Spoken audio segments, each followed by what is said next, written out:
Thank you guys for joining us for another special edition of the Sit Down Malik Wright, presented by First Star Logistics. On this episode of the Sit Down, special episode that is extremely late, almost at 1 o'clock in the morning, I'll be discussing, UFC 293 reactions. But who am I kidding? And not just UFC 293 reactions, the upset of Israel Adesanya. He just lost his middleweight championship decisively to Sean Strickland. Now, anybody that follows my social media, anybody that is subscribed to the TWS and Patreon, I actually didn't have Israel Adesanya as an official pick, but I did say if there was a prop that I did like it was Israel Adesanya by KO. I thought Israel Adesanya was going to win the fight, especially being in his backyard, laying down under. I didn't see a path to victory, but a lot like when I'm right and I come to you guys, when I'm wrong, I come to you guys and I acknowledge those things. And I just got to say hats off to Sean Strickland first and foremost. There were a lot of cool fights on this card. Manel Kopp fought, Alexander Volkov fought. But yeah, sticking with the Israel Adesanya, Sean Strickland side of things. Danny, what were your thoughts on it? So this was a very, very fun fight, but the biggest takeaway I have is, and it may sound basic, styles make fights, styles make matchups. And the reason why I say that is the consensus heading into this was Israel Adesanya is going to completely, outclass him. Israel Adesanya is the much more, diverse kickboxer. He's going to make Sean Strickland look like he's one-dimensional in the sense that he's a boxer. But when you actually go and look at the fight, it shows that Israel Adesanya, you can't kickbox a boxer. And I don't know, this would be a very fascinating discussion to see what other boxers have faced kickboxers and how does that matchup typically work out. But it just showed that Izzy normally is able to find people's face. And it sounds crazy, but he normally is. And you heard him in round 4. I can't get my jab going in. It's because of the way Sean Strickland fights. He fights with that Philly shell. And you can tell from round 1 on, it was a thing where his style and his defense, Izzy just couldn't hit him. Izzy couldn't hit him. Even the leg kicks, Sean's style and how he fights, he keeps lifting his front foot up. The best shot I saw Izzy throw was a couple body kicks that landed, and they were nice, but he couldn't get anything going. He couldn't establish his jab.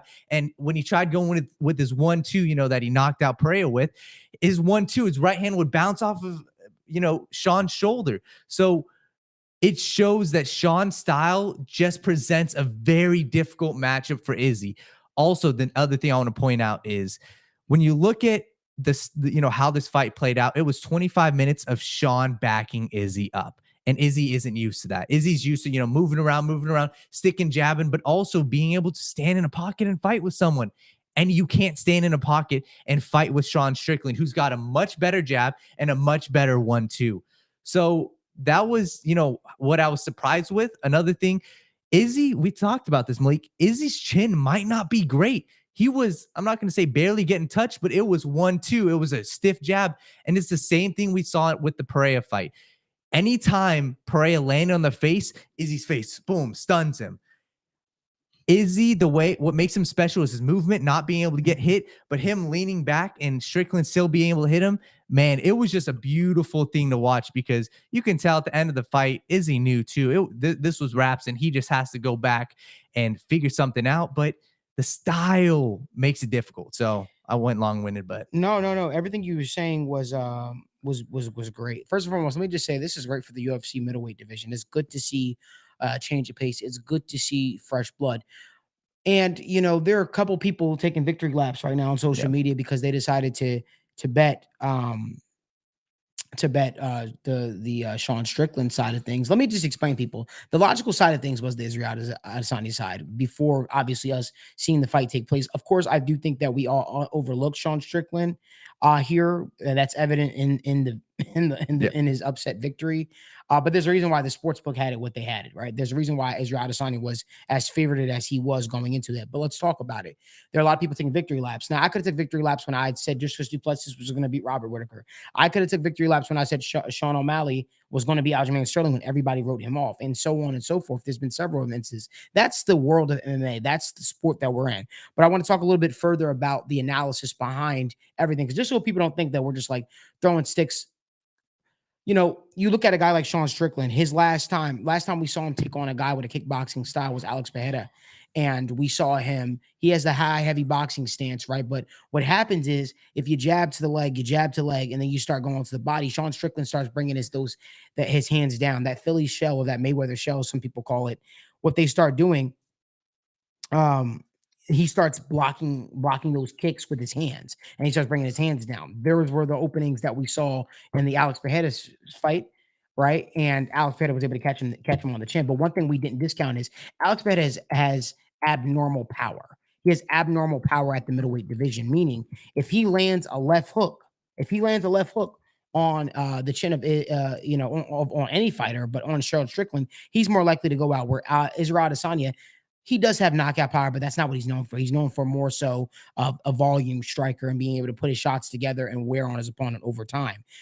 The one thing that I completely misread throughout this entire thing, and I'll be open about it, was I didn't take it to a fact that obviously Israel Adesanya doesn't have the same exact power as Alex Pereira, but he needs space in order to operate. He needs space in order to have success. So when you're dealing with a fighter like Sean Strickland, who fights with a heavy boxing style and heavy approach, and he's continuously walking you down, you need to find angles and ways to get those kicks off, right? You need to find angles and ways to create that space so you can get your own offense going. Because if you can't get your own offense going, it's going to be a long day at the office. And that's what we saw with Israel Adesanya. He wasn't able to get his offense going. Daniel could tell you, I was screaming at the TV. I said, easy, stab to the legs, stab to the legs, stab to the legs. He made the egregious error and mistake, him and his coach Eugene, of him trying to box a boxer. That is the error Israel Adesanya made here, man.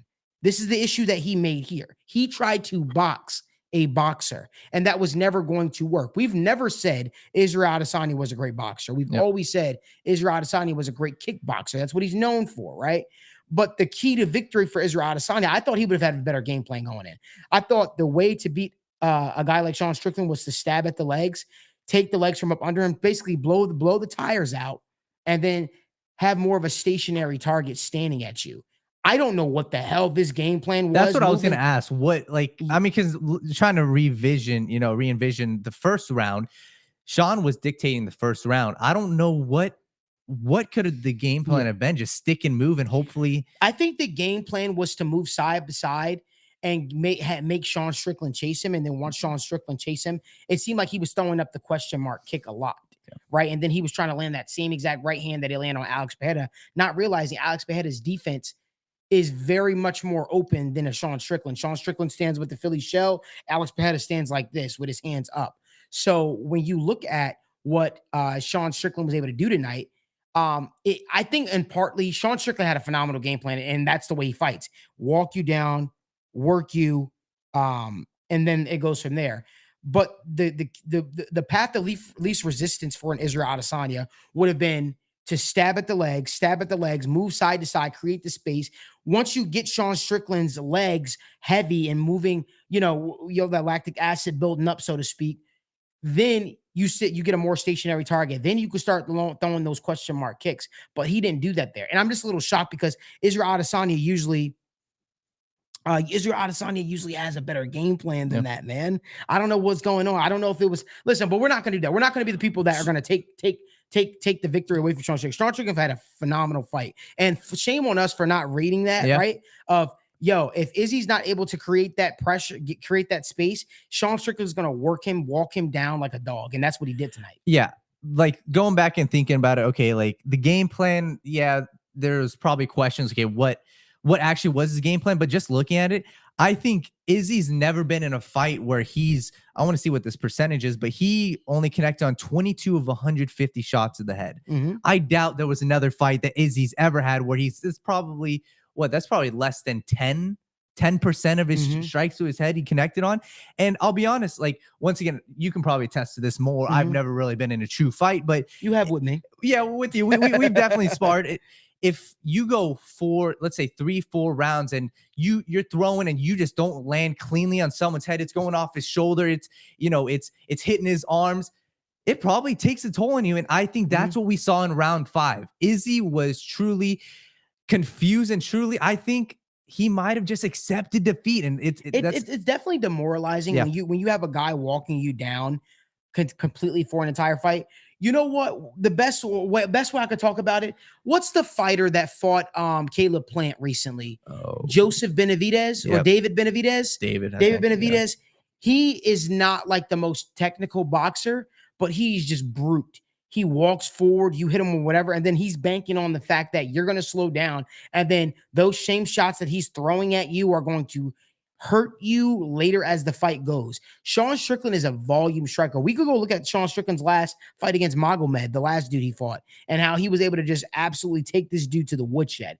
And that's just the style of fight, man. He wears on you. He gets you tired. He bets on his gas tank. And there's been a lot of upsets recently in the UFC. So, like, what's bringing me to my next point, right? I want to talk about what's next for Sean Strickland, but I also want to talk about what's next for Israel Adesanya. Now, you might call me crazy, but I think that Israel Adesanya is probably going to call for a rematch. He's probably going to call for a rematch. If not, he can insert himself in the title picture at light heavyweight. He could. With Alex Pereira versus Jiri, he could face the winner of that. If he so chooses to keep fighting, or if he wants to move up in weight class, that is something that makes sense. For a guy like Sean Strickland, I think he gets the winner of Paulo Costa versus Khamzat Chimaev if Izzy doesn't reenact that rematch clause, or the UFC could do something crazy where they say Dricus du Plessis, you fight the winner of Khamzat Chimaev versus Paulo Costa. Sean Strickland, you rematch Izzy. The winner of that, whatever, Dricus du Plessis versus whomever the next title challenger is, will fight Izzy or Sean Strickland. But I'm be honest with you guys, I actually don't know if Izzy's getting his belt back, because guess what? It's one thing for him to lose like he lost to Alex Pereira. Yeah, it's another thing to get your ass whooped for 5 rounds, and that's what happened. Like, this is no fluke. We can't look at this and say, "Oh, this was a fluke." Unless Israel Adesanya comes out and says, you know what, I had a torn MCL, or I had the XYZ going on. We can't with a straight face say that this was a fluke. So one of our guys is, talking about how Izzy's, I'm actually, watching the press conference, something his coach just said. He said rematch camps are normally difficult. He said the Pereira one was extremely difficult. So if they go into it with the rematch, he said it's going to be very difficult. That doesn't put a lot of confidence in myself. And he was also saying how, it was an off night and we just hope another off night doesn't happen again. How is that? That just shows that, I'll be honest, Sean Strickland outclassed Izzy. I'll be real with you, bro. Like, Sean Strickland had the odds. Sean Strickland had the odds stacked against him. He went to Izzy's like home field, home turf, and he did that to Israel Adesanya. I don't want to hear about, oh, that was an off night. No. This was supposed to be an on night. You said you were going to dog walk him. This was for China, yada, yada. You did all this crap talking going into the fight. You can't say, oh, this was an off night now, because guess what? It was literally tailor-made for you to win. It was tailor-made for you to win. As the champion, you were calling your shots. We can't just give him a pass and say, oh, this was just a fluke. Nah, this was in Sydney, Australia. This is the card Israel Adesanya demanded to be on, that he ridiculed Dricus du Plessis for not being a part of, because it was a quick turnaround. Like, there's no world in which we could look at this and say, yo, it was just an off night for Izzy. No, Izzy, if anything, it should have been an off night for Sean Strickland. Like, this dude went to Sydney, Australia, in front of your home turf. He literally made the Sydney, Australia, the Australian fans a fan of him throughout the entire presser. He absolutely clowned Izzy. He won every exchange. He won the pressers. He run the back and forth on social medias, and he won where it counted the most, and that's inside the octagon. So there ain't no off night for Izzy, if you ask me. So once again, if you guys are in the comments, once again, just drop your comments down, drop your questions. We'll respond to them. And yeah, man, I'm looking at this, and it was very demoralizing, especially, I think you look at the last 10 seconds of that fight, and that's kind of what's going to keep in my head until they fight next. Izzy, was backing up, and Sean was in his face, hands down, come on. Sean kept that energy, and Izzy knew Izzy was just hesitant. And let me ask you this question. What changes? Because the style is nothing. What changes? Like, if you beat Sean Strickland, you have to put his lights out. Yeah. You got to put his lights out. You're gonna have to get a crappy decision like Jared Cannonier did. I'm just being honest. That's how you beat Sean Strickland. That's what Alex Pereira had to do. He had to literally knock Sean Strickland out. And the one thing I love about Sean Strickland is he will talk and tell you, oh, I might have to wrestle. I might have to do all this. But at the end of the day, the dude is just a fighter, and he will literally fight his fight. Yep. He will literally just fight his fight. He will walk you down and he'll fight your fight to a fault or not. Sometimes it put his foot, sometimes he put his foot in his mouth or whatever the case may be. John, you got me laughing, bro. But sometimes he put his foot in his mouth, whatever the case may be. But nah, Sean Strickland literally just walked Israel Adesanya down, and he's the definition of consistent. The same way he fought his last time out and 2 fights before, like now when he fought Nasruddin and Melvov. He fought the exact same way against Israel. The only difference is this was against the champion. Yep. Like, he beat Israel Adesanya behind the most basic thing. For all of you in the comment section, if you guys have ever fought before, and I'm sure some of you have, whether it's boxing or if you just sparred inside been a gym, the first punch they teach you is a jab. And honestly, all he did was jab Israel Adesanya's face off all night. He beat Israel Adesanya in mixed martial arts behind a jab. He made tonight into a boxing match. You might as well have said this was a boxing match tonight. Yeah, I'm trying to see. They might have said something about his leg, how his leg was injured in camp. I don't know. That's what. But I'm looking at this, and Sean Strickland, I'll be honest, even like as we're looking at it, during the fight, there was times where it was like Sean just not having enough output too. Mm-hmm. And that's where Izzy lost this fight fair and square. He had the chance. He just couldn't get it going. So Sean just won the moments, man. Yeah. Sean won the moments, and he, like I said, that's that pressure, man. Like, it's like the best way I could describe it, man, having boxed is like when you're in there and it's almost like claustrophobic. Like if somebody's like constantly breathing down your neck. Eventually you're going to gas. Eventually you're going to tire out because this guy's chasing you around the octagon or chasing you around the ring or whatever the case may be. And eventually you're going to start to slow down. And, honestly, that's really what happened. I don't see, like, Israel Adesanya is definitely a rhythm fighter, right? And for a guy like Sean Strickland, if he's able to get in your face and disrupt your river and disrupt your timing, he's gonna have success. It's a beautiful thing. Like chilling with Chase said, Izzy was frustrated heading into this fight. The consensus, and even I thought this, was Sean would be the one that's frustrated because that's the style Izzy wants, right? It's the pitter patter, it's fight on the outside, and you hope that Sean gets frustrated by round 2, by round 3 because he can't find him. Mm-hmm. Well, if somebody's walking you down for 3 straight rounds, you have to put it simply, put pause on Sean Strickland. That's the only way you can get out of that. You have to make him respect you.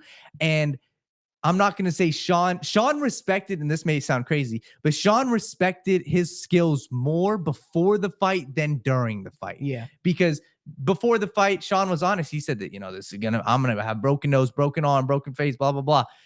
Then when he's actually in the fight, I don't think Izzy landed a single, not a single leg kick. He landed a significant straight right hand down the pipe, and Sean gave no react. I actually think he hurt Sean in one round, and Sean kind of backed up a little bit, but Izzy didn't really go for it. And then he allowed him to recover, and then Sean went right back at him. That's what I'm saying, man. I don't really see much changing. Guys, let me know in the comment section. What do you guys think is next for Israel Adesanya? Yeah. What do you think is next for Sean Strickland? Because let's talk about it. This is Israel Adesanya has now lost his championship twice in the last, not even a year. Yeah. So I guess, okay. So Paulo Costa and Khamzat, they're fighting at middleweight, right? Yeah. Let's make this clear. Khamzat beats Izzy. Let's make that very clear beforehand. Yeah. Khamzat would beat Izzy. Mm-hmm. And explain to me real quick, why do you think Khamzat would beat him? I just think that Khamzat would utilize his wrestling. I don't think Izzy has ever fought a wrestler like Khamzat Chimaev. Obviously, if the fight was to stay standing, I would give Israel Adesanya the advantage, but I don't think the fight's going to stay standing. Yeah. And I mean, I'm just looking at these names. You got Duplessis. Bro, I just feel bad for Izzy because, you were talking about him rematching another title fight now. Is that going to be now the thing where he wins the rematch and then we get into trilogies now? Is that now what he's reverted to? Yeah. And then, so let's say they rematch. What happens if Izzy loses that rematch? I'm not going to say his legacy is gone, but no, it's not gone. But we're looking at a different fighter than we were a year ago. We're looking at a completely different legacy. His legacy before this was the greatest middleweight of all, or one of the greatest middleweights of all time. It was him going undefeated. Then he loses Pereira. Then he has that crazy, comeback. revenge tour, knockout, and then his story was supposed to be beat Sean, then you fight Pereira again, and then after that, maybe take out Kamsa, or maybe you retire. But now it's okay, you lost to Pereira, you lost to Sean, and you've got to go rematch Sean. And I don't know, man. Like, I agree with you. I feel bad for him because the fighter I saw in there was not a great fighter. That was a fighter who was frustrated and a fighter who got outclassed. Absolutely. Well, I want to thank you guys so much for joining us for a quick reaction video. Make sure you guys like this video, subscribe to the YouTube channel, and join us each and every single Monday for the Sit Down with Malik Wright. The NFL season is back tomorrow. Hope that you guys enjoy your football Sunday. We'll see you next time on the Sit Down with Malik Wright. Thanks for tuning in.